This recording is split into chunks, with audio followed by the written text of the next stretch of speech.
Comment ça tient? Quand je vous ai parlé de la différence entre les bâtiments grecs et romains la dernière fois, vous avez été nombreux à réagir et je voulais répondre à quelques remarques. Alors déjà, non, il suffit pas de savoir si on est en Italie ou en Grèce pour différencier l'architecture puisque les Grecs ont colonisé de nombreux territoires en Méditerranée et notamment l'Italie. On dit d'ailleurs que les plus beaux temples grecs sont en Sicile et pas en Grèce. Et puis, bien sûr, les Romains ont conquis tout le bassin méditerranéen et notamment la Grèce.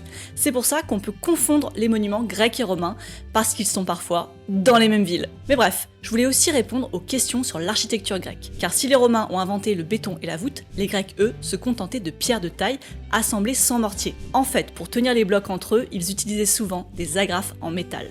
Concrètement, ça veut dire qu'ils creusaient une petite cavité à l'intersection de deux blocs et ils coulaient du bronze à l'intérieur pour les lier. Ça participait au chaînage du bâtiment. Souvent, on appelle ça des agrafes en queue d'aronde parce que ça a la forme de la queue d'une hirondelle. C'est pas du béton armé, c'est un peu de la pierre sèche armée, voyez? Bon, bien sûr, si vous prenez un tremblement de terre sur la tronche, ça suffit pas, on va pas se le cacher. Si vous voulez, une prochaine fois, je vous explique comment ils faisaient pour lever les pierres.